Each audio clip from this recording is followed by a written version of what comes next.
When you're in that environment, nothing seems out of your reach. You're like, I can actually do anything now because I'm doing it. So from there, I did so well at Vogue that I got recommended to intern for Annie Leibovitz, who's like, one of the most iconic photographers of all time. And I went there and I was like, oh, I'm going to be on all these sets. And they're like, no, actually, the girls are on production assistants. So I was like, no, I'm going to become a photo assistant.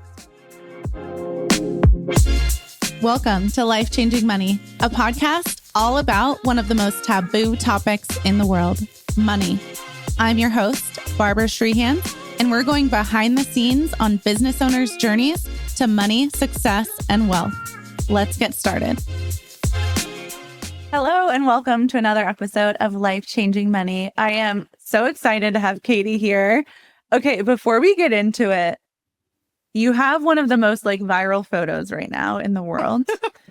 She was the lady that photographed Sam Asghari, Britney Spears' ex-boyfriend, right? Ex-husband, who's naked and hot AF. Yeah, it was pretty iconic for the cover of Playgirl. First of all, how did you photograph for Playgirl? So have you photographed with them before? Yeah, it's my sixth cover with them. Wow. Mickey Boardman is one of the creative directors, and he's kind of like my Uncle Mickey is what you call him, but he's like this iconic guy that's probably the most photographed person at Fashion Week, but he works for Paper Magazine as well. So yeah, I knew him from Paper Magazine, and then the first shoot I did for them was with Rob Scott Wilson, who's from Days of Our Lives. And yeah, he was like a homeboy that I used to just kind of party with. But I used to photograph him a lot, and we always kind of manifested that we would do a cover together. So that was my first one for them. So you just saw Britney Spears' ex-husband naked? No, not naked. No, just maybe a little side dish is really all. How do those shoots work? When it is more risque? I mean, you've obviously done Playgirl 6 times. Yeah. Walk me through a shoot like that. It's not as sexy as it seems, I promise you. It's more just creative energy just flowing. That's really what it is. And I'm a really big person on, yes, it's fun and we're doing, Playgirl and it's sexy and fun. That's what it's all about to be. But I'm a big temperature check person. I always checked in. So right before we started the shoot with Sam, I said, hey, where are we at? What are you comfortable? Is it bush and tush? Or are we or do you want to be fully naked? Where are we at with you? Because the last thing I want is a bunch of hairstylists and, makeup artists all yelling at you on set to get more naked and you're very uncomfortable. So that's my biggest thing is I think photographers can take a lot from people and people have had a lot of negative experiences. So I always wanted to be, yes, we're shooting Playgirl, but it should always be a safe and fun environment. So. And I love the editing on those photos. Thank you. It's mostly how it's shot, to be honest with you. Really? Yeah. I do edit, but it's a lot of it's in the lighting. So I used a reflector on that leaf photo that you're talking about. And that's just basically, it came out almost exactly like that. So then you take the photos, they're ready for the magazine. Does Sam see them first? I don't know. I mean, they were in their hands. It just depends on the relationship. I've definitely had magazine covers where so for example, I was photographing a 15-year-old. She was from a series of unfortunate events and I became friends with the mom and she's a 15-year-old. And so I sent the images to the mom just to make sure she was okay with what was being put out there with her daughter. But I got in trouble for doing that. So, oh no, I'm sure Sam at least maybe saw them, but I think most of the time the magazine picks. Okay. So I'll be honest. I hadn't thought about Sam since he broke up with Brit or whatever, but I saw the photos go around and I was like, dang. You did? Oh yeah. I saw them before we just talked about them. And I'm so impressed that you shot them. Oh, thank you. But I see the photos going around and they're viral. Yeah. So you obviously see that it's getting viral out there. Are you hey, it was me? Not as much as I probably should be. I think there's this humility that I need to slap out of me because I don't know why. Even there's some amount of press or the first cover that Playgirl, they posted it and they collaborated with me, but I took it off my feed because artistically I liked the leaf photo better. So I'm still collaborative on the post, but I just didn't want it in my feed because it didn't match my branding. So I was you know what, I'm going to post the cover I liked. And in my opinion, that's what went viral was that leaf one. So, I think sticking to your guns too is very important, but and also maybe I should be hey, I did that. But, it's I don't have a huge following. I have 13,000, it's who's seeing it if I shout at the loudest either. So Well, you should be so proud. Thank you. Because yes, like obviously his body looks good, but like he could take a million photos and have none of them go viral. Yeah. And it's like yours. Well, I think it's because like Playgirl, there's a lot of like gay men that are the editors now, and they like specifically wanted me to do it because they wanted the female gaze. And for me, like there's two cover options. So the first option was like him kind of like in leather pants, like, like come and get it, daddy. But it's very like, it's much more for the male viewer, in my opinion. And that leaf photo, I think, is for the female gaze because like, even just you were like, oh my gosh, like, there's something to get like hot and bothered about, like a leaf. It's very like, I don't know. Primal. Very primal, but also very masculine, I thought. So, yeah. Yeah, that was what I was going for. Well, I honestly had no clue that you were like the celebrity photographer, especially like, I mean, you've photographed me before at an event and I'm plotting your branding shoot one day. So just something. Oh, I love this. Yes, we'll make that happen for sure. How did you get into like the celebrity space? So I've always been a photographer since I was 3 years old. It's been just like the only way I kind of think. And my dad was a hobby photographer. So I've always had a camera in my hands, but I always told my mom, I think like you and my podcast here said Delulu, I was like, I'm going to be a fashion photographer. And she's like, maybe a wedding photographer, maybe an art history teacher. And I was like, no, I can do it.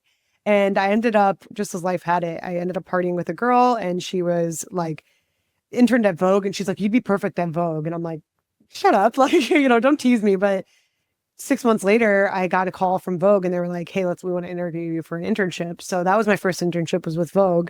And that was my first taste of celebrity world. Like I was on shoots with Rosie Huntington-Whitney, Zoe Saldana. Like I was seating people at events. Like the guy who directed The Godfather, Francis Ford Coppola. Like I saw Posh Spice. Like everybody you could ever imagine, I got to interact with. And I think from there, when you're in that environment, nothing seems out of your reach. You're like, I can actually do anything now because I'm doing it. And yeah. I remember listening to a song called Anything Can Happen by Ellie Goulding and just crying and being like, anything really can happen. Yeah. So from there, I did so well at Vogue that I got recommended to intern for Annie Leibovitz, who's like, one of the most iconic photographers of all time. And I went there and I was like, oh, I'm going to be on all these sets. And they're like, no, actually, the girls are on production assistants. So I was like, no, I'm going to become a photo assistant. So I kind of worked my way up. I started driving trucks around set. And from there, I ended up being asked to become on the photo team. And that was like my first taste of, again, celebrity world, again, from besides Vogue. And after that, I launched my own business. And I think my first big shoot was for V Magazine with Lucky Blue Smith. That was probably what launched my career. Wow. And you've since photographed the Kardashians. You all know, listening, I am obsessed with the Kardashians. What are you allowed to say? I mean, I worked with Kourtney on her brand Poosh for about, maybe 6 months to a year. And, I think at that point too, like I remember one time it was at the Christmas party and the Poosh's Christmas party, not their iconic Christmas party. But it was just Kim Kardashian was like leaving the party and she saw me and I kind of like followed her and she's like, you want to take a picture, right? And I was like, yeah. We just did a picture in front of the Christmas tree. But, and maybe if I was like, hey, I'm actually like an artistic photographer, let's do this and that. And maybe it would have gone further. But like that moment enough for me was like, hey, I did it. Like I've been alone, solo in a room with Kim Kardashian. So that was pretty cool. But I worked for them because Simon Huck, who was their PR, I did a shoot for him and he knew me because of Mindy Cohn from The Facts of Life. And, just little moments in your life kind of led up to that. And now you do like branding photo shoots for business owners as well and events. That's how you and I met. Yeah. What tips would you give? Because I know a lot of women, especially, are not very confident in front of the camera. Yeah. And so, that branding photos for me, I'm like, they should feel elevated and they should feel like, hey, we're taking the amazing business that you've had and created and making it look as valuable as it is. Because imagine for you, like I've seen your photo shoots, you look luxury, you look elegant, but what if like you were just taking like iPhone pictures and that's what you're posting? It doesn't honor your business. So for me, if I was telling a business owner, I'd say like, hey, just respect the time and energy that you've put into building your business and make it look as high quality as it is. For, again, business owners, because that's the majority of people listening to the podcast, how often do you think that they should be like refreshing their branding photo shoots, or can they last a lifetime? I think if you do so, like I have different packages, right? So I have a 4-hour package that could last you all year, you know? If you're like, hey, I just want to do my makeup once, I'm going to get it done and done. Like that could last you all year because I shoot really quickly and efficiently. So we're getting a lot of content. But if you're like, hey, I want to mix it up, I would say quarterly or biannually, minimally, if you want to grow your brand. I have a client right now that does shoots 6 times a year, and her Instagram is like popping, you know, and she looks the part, and she's really creative with her brand. And I think, but the thing that you have to know your brand. Yeah. It doesn't just like you just show up and you're like, hey, Katie, you work with me. I think there has to be a level of research. Actually, I'm, like vision board parties. I'm launching a thing where I'm doing branding board parties because I think vision boards are like a waste at this point. Yeah. Like we don't need to envision our life at this point. Like let's envision our brand and where we want it to go. So I think you have to do things like that to actually know where you want your brand to go. Yeah, that's exactly what we're doing right now because we're getting ready to do our branding shoot. And we know that we need 8 different, essentially like mini shoots out of it. And like each one will have its own look and its own feel and its own aesthetics. And it's really important to have like the vision of it and the inspiration. If you have like other photos that you like, you can't just like willy-nilly do what everyone does, like go to a coffee shop and drink a cup of coffee or like sit behind your laptop. Like everyone has those. Well, and look on Pinterest. Pinterest should be your best friend when prepping for a photo shoot. Like, I'm like, okay, hey, if you're a real estate agent, you can just look up real estate agents. But in my opinion, if you're like, hey, I want to be like that boss babe, type in boss babe, like, and really then from there, see what else is being pinned and like go down a rabbit hole, like rather than scrolling on your phone on Instagram, which you also can look for inspiration on there. But I would really stick to Pinterest and be like, hey, this actually aligns with my brand, and really use it like I don't know if I'm allowed to swear, but like the fuck yeah mentality, and know that like that's really where you should be navigating. So I love Pinterest, but I also like when I'm thinking of our big event every year, Minted Wealth Live, like everyone always expects it to be even better than the last year, right? Like it's very like elevated luxury. At least I want it to always be better each year. But I feel like if I'm scrolling on Pinterest, it's still someone else has done it before. So I'm like, I want it to be so new, so different, like look like no one's ever seen before. Where do you get your like creative ideas, new ideas? Well, I will say in big shoots like with the Sam one or anything like that, there is a team. And I know you talked about this when we just talked about it on my podcast, but there's something to having a team of great minds that can actually create something magical. That's what I really realized on my shoots with Annie is I'm like, it takes an army to create something beautiful, and you really can't do it on yourself. So, I mean, creative directors and this and that, and leaning on people that know your brand, and even friends. It could be friends that just like, hey, I kind of have a bird's eye view. I'd love to know, like, let you know my opinion, and just ask around and start like, because you don't have to listen to everybody, but you can it's like reading a book, take little bits of it, what you want, and like, make that your focus. So when someone is planning a branding shoot, they obviously need the photographer like you. And then you mentioned a creative director. Yeah, I think it can help. And the creative director is really the one creating the vision.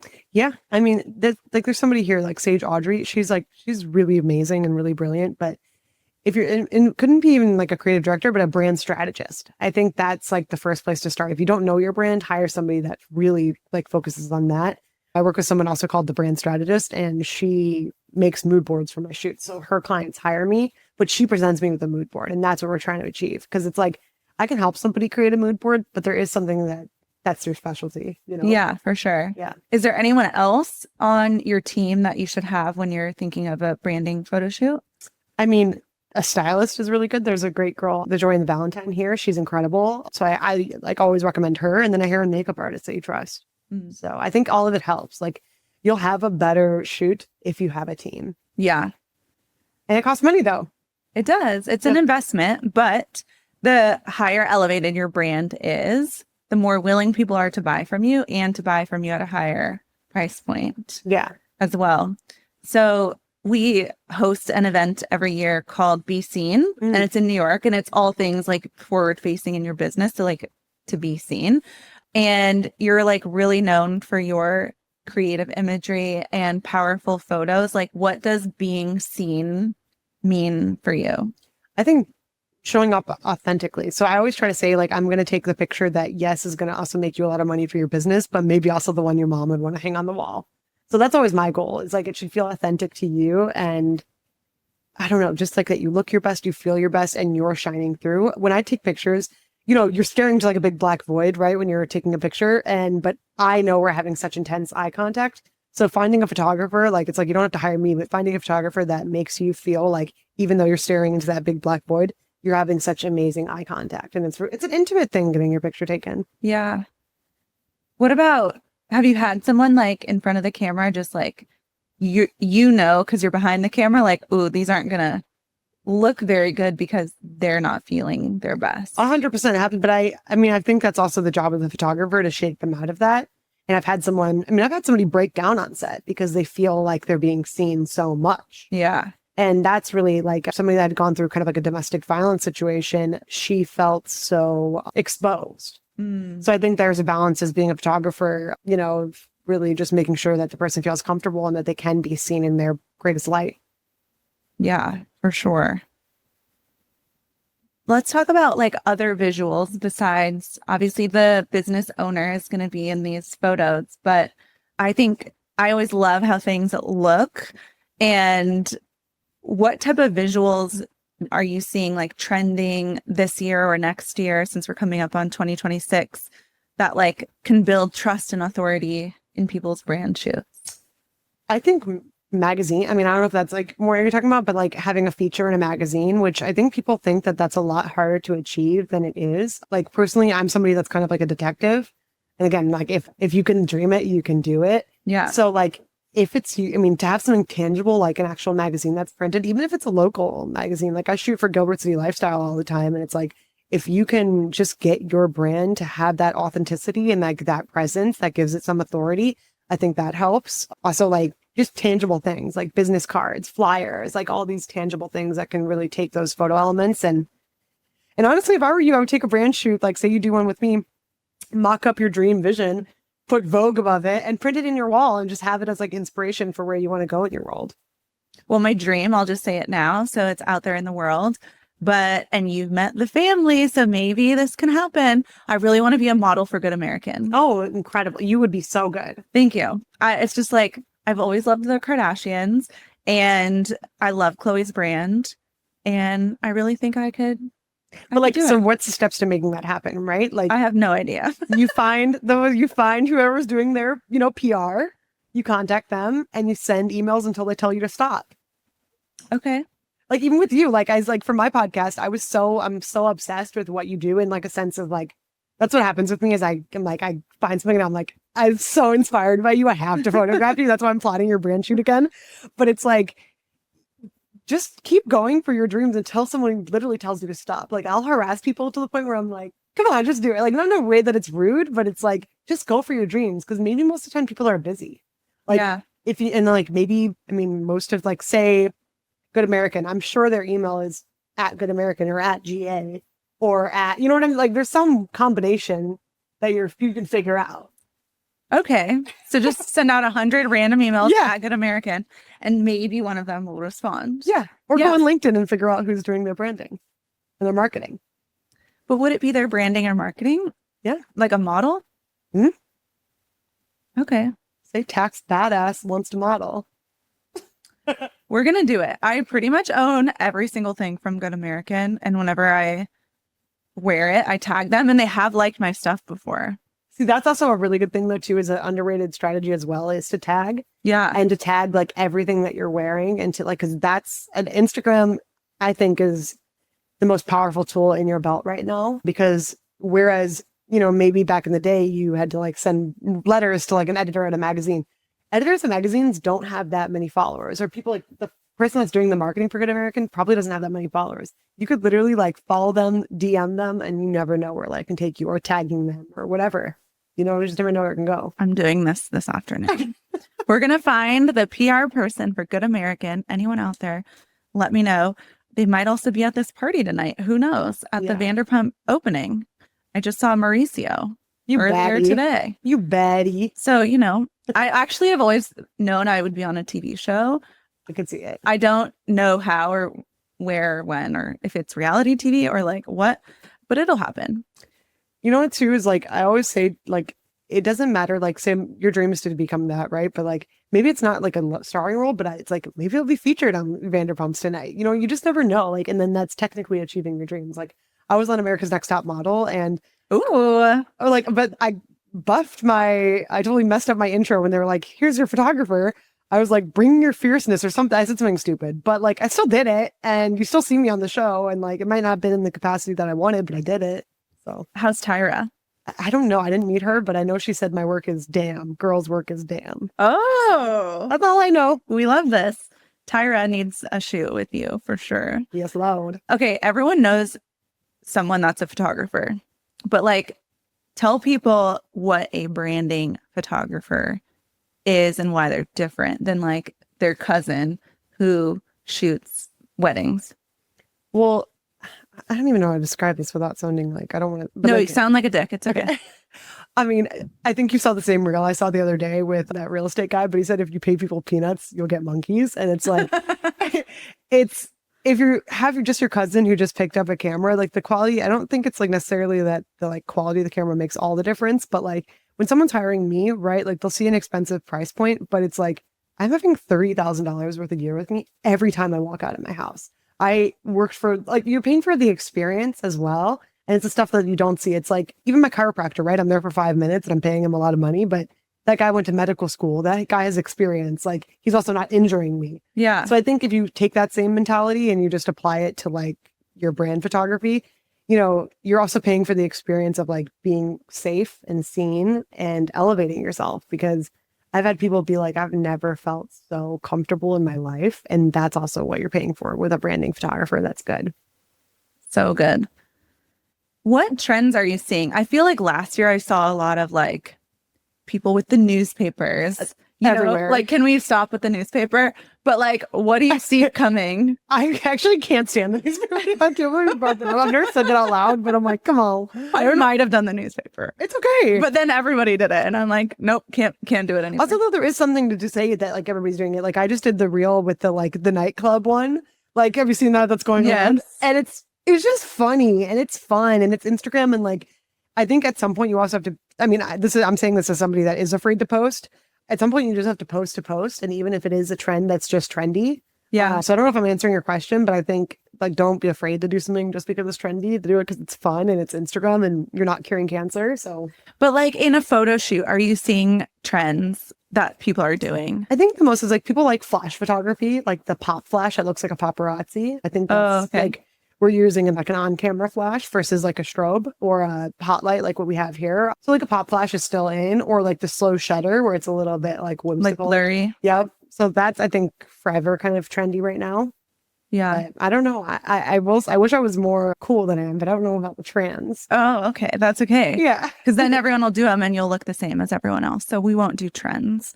How do you balance staying timeless in your photography, but also like evolving? I'm really into cinematic photography. I think I'm really inspired by films like I'm directing a movie soon, but it's like what? It's still in the works, but I got asked to at least be the director of photography for a movie. And I think but that's how I always try to see stuff. That is a big deal. I'm really You're just excited. glancing over it. It's not like it might be a feature film, but I'm excited about it. So that's what the idea You is. should But be so proud. thank you. But just cinematic. So like that's where everything comes back to. Like when I'm watching a movie or a TV show, I'm like, oh, that's iconic. Like so I try to make things look timeless. I'm really inspired by like these old photographers like Richard Avedon or something like that. Like the old school stuff that to me seems timeless. So I'm always trying to capture that. So I want you to be able to also use like some longevity in your photo shoots, but it also to feel fresh and fun. But cinematic is what I try to go for. What are like iconic moments in movies for you? Oh, I'm like obsessed with The Dark Knight. So like, Oh, I need to rewatch that. I like don't remember any of it. yeah, but like the Heath Ledger when he had his head out the police car. Yes. That to me is like timeless. They said, I was watching an interview about that, and they said when they filmed it, they knew it was going to be like that scene. And I mean, that's how yeah, there's some stuff like that where I'm just watching a movie and I'm like, this is forever. So yeah, I'm really inspired by film. What's another like favorite movie of yours? I'm trying it. They're even like dumb ones. Like I love Empire Records. Like it's such a dumb like 90s movie. Never but I love seen it. It's a classic, but stuff like that. Even The Dark Knight, like that's one that I can just name off but like the top of my head that I've seen so many times because I was so obsessed with how it was directed. Like Christopher Nolan's a big director. Yeah. So yeah. Or Quentin Tarantino, like I mean, La La Land and even like those kind of movies too, like Quentin Tarantino in films, La La Land because of the coloring. So those kind of things really. I love Quentin Tarantino. Yeah. I mean, he's a weird mother effer, but yeah, also really cool. Yeah. Tell us about your collective. Oh, my mentorship? Yeah. Yeah, it's just going to start. It hasn't launched officially, but basically at some point I've realized that I love teaching and I love inspiring others. Like there's some, I mean, I'm sure you feel the same way, right? But I get a lot of satisfaction with seeing pain points in people's businesses, even if I've had those same pain points or made mistakes, but I love to help people avoid my mistakes that I've made and help people grow. I just get a big fulfillment out of helping people live their dreams. So will it be focused on photography? Yeah, it's going to focus on photography. I love that. Yeah. We'll tell everyone where they can find you, how they can book a branding photo shoot with you. Yeah, and they also get a discount I'm going to give a discount for anybody that says they found me on your podcast. So cool. That's a cool thing. But yeah, you can find me at Katie Levine Photo on Instagram, KatieLevinePhoto.com. And then I have a podcast too. It's called Beyond My Lens. So you can follow me there. And I was just on there. So look it up for sure. Okay. Thanks for being on here. Thank you so much for having me. Thank you for listening to this episode of Life Changing Money.